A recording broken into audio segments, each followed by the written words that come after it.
Carl Jung, one of the most influential psychologists in history, issued a warning that contradicts our most basic instincts about danger. He claimed that the most threatening individuals are not those who openly display malice, but those who are utterly convinced of their own moral purity. This video will dissect his concept of the shadow self to reveal the single most dangerous psychological trait you can encounter. To understand the danger, we must first understand the design. Jung's model of the psyche can be thought of as a house, and understanding its layout is key to spotting the structural flaws.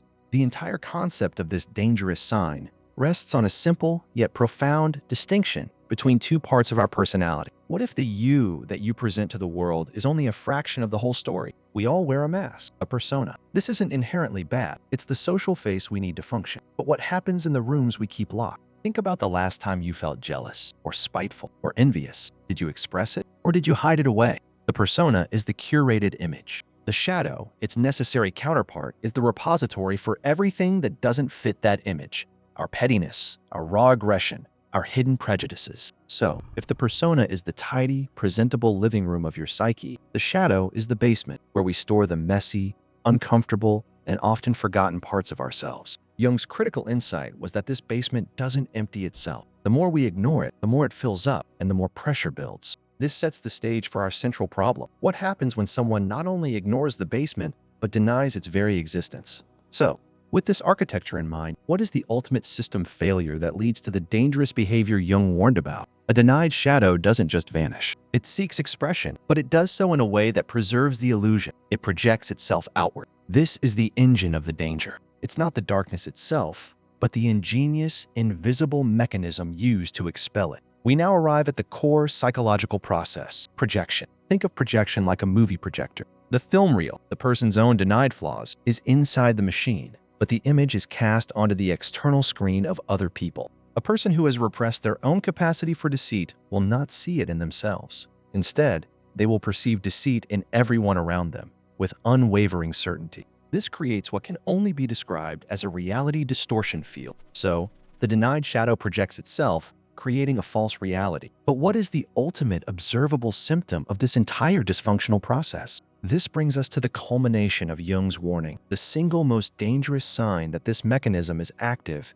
and causing harm. We've built the framework. We've identified the faulty mechanism. Now, we diagnose the patient. According to Jung's model, the most dangerous sign is the number one most dangerous sign in a person is not a specific action, but a profound absence. It is the complete and utter lack of self-awareness about one's own shadow, the illusion of moral superiority. This blindness manifests in clear, identifiable behaviors, an overly agreeable persona that never shows authentic negative emotion, a constant externalization of blame, and an immunity to feedback that borders on the delusional. Therefore, the most dangerous person is not the one who is wrestling with their demons in full view, but the one who has exiled their demons so completely that they now only see them in the faces of their enemies. Understanding this sign is your psychological defense. It allows you to see the projection mechanism at work, to recognize the reality distortion field for what it is. And this is precisely why the path to psychological health, what Jung called individuation, requires the direct opposite of this, the courageous integration of the shadow.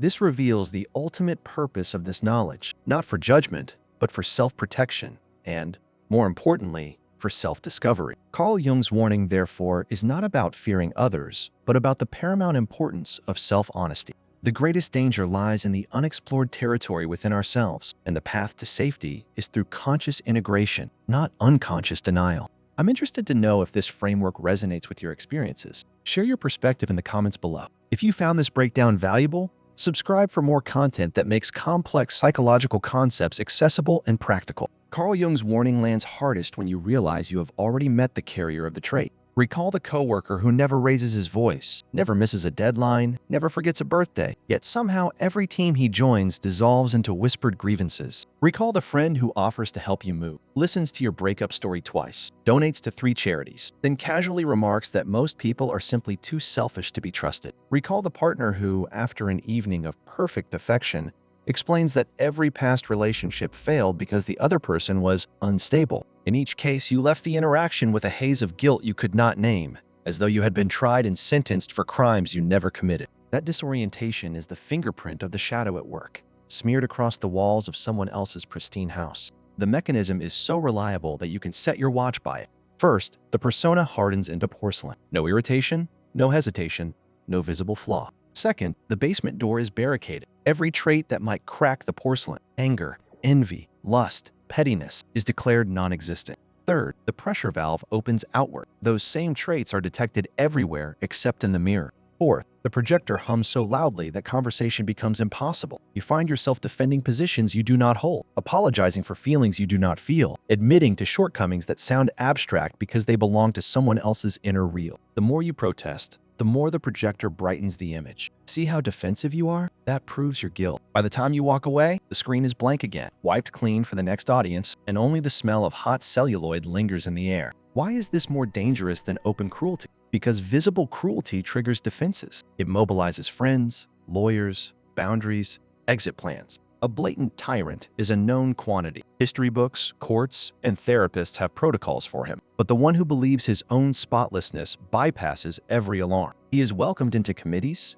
prayer groups, payroll systems, bedrooms. He carries letters of recommendation written by his own denial. When damage finally appears, smeared reputations, drained bank accounts, teams fractured beyond repair, there is no villain to point to, only a trail of unfortunate misunderstandings for which, curiously, everyone else is to blame. The wreckage is blamed on the clumsiness of the victims. If they had been more patient, more grateful, more stable, none of it would have happened. The projector never inspects the film inside. He simply changes the audience. History writes the lesson in boldface. Consider the residential school administrator who honestly believed he was civilizing savage children, yet left generations traumatized.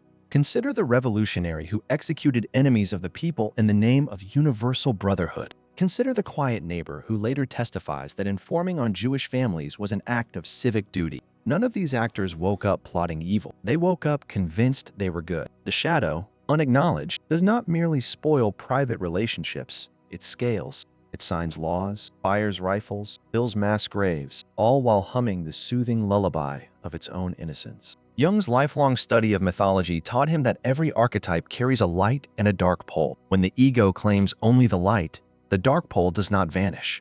It borrows the ego's weapons and marches under another flag. Spotting the sign early is therefore a survival skill, not a parlor trick. Begin with the simplest audit. Notice the ratio between stated flaws and observed flaws. A healthy psyche can list, without angst, at least 3 ways it regularly fails: impatience, laziness, jealousy, cowardice, something. If you ask the carrier of the dangerous sign, the answer circles back to minor cosmetic admissions. I care too much, I'm too trusting, or dissolves into a mist of spiritual platitudes about being a work in progress. Next, watch the emotional aftermath of conflict. After any disagreement, does the person leave behind a string of former allies who feel vaguely ashamed? Does every ex-friend, ex-partner, ex-colleague carry an identical scarlet letter, selfish, crazy, dishonest, while the accuser's ledger remains unmarked? If so, you are watching the basement contents being wheeled out and stacked on other people's lawns. The temptation, once you see the pattern, is to confront it head-on. Resist that impulse. A projector mid-flow experiences contradiction as existential threat. Shining light directly at the lens only intensifies the beam. Instead, document reality quietly, set boundaries gently, and exit early.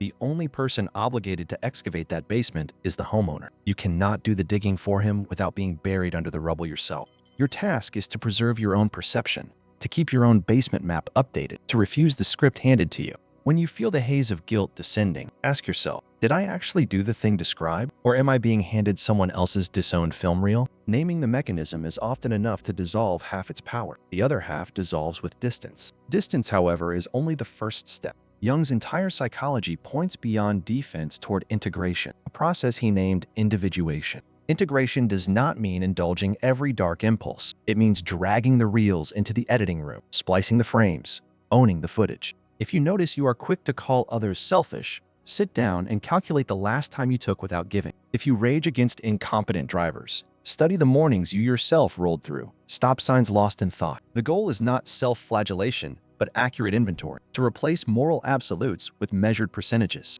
I am 80% generous, 20% grasping, is a statement that breathes. I am generous is porcelain begging for a hammer. The practical routine is almost disappointingly simple. Once a week, write a single paragraph describing a moment you felt morally superior. Then list 2 concrete ways you have exhibited the exact vice you condemn, even in miniature. Done consistently, this tiny exercise punctures ego inflation before it hardens. Over months, the basement windows clear.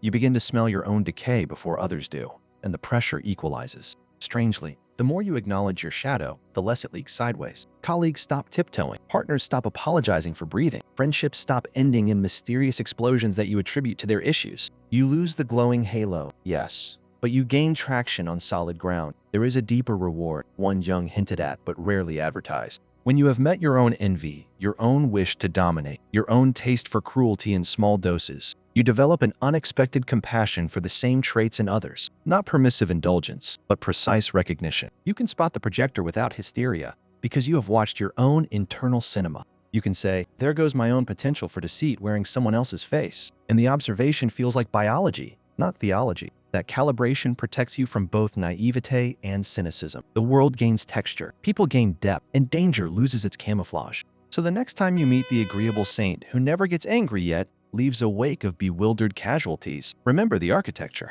Remember the tidy living room built directly above a sealed basement where unsorted rage rots. Remember the projector humming in the corner, casting the basement's contents onto whatever screen is available. Remember that the film is not yours to edit, only to recognize. And that recognition itself is the first step toward turning off the machine in your own house. Carl Jung's warning ends where all warnings must end, at the threshold of your own responsibility. Polish the persona if you must, but descend the stairs regularly. Catalog the clutter, carry a few boxes into the daylight, and greet the neighbors with the smell of fresh air still on your clothes. The most dangerous sign in another is the refusal to perform that descent. The most protective sign in yourself is the willingness to keep making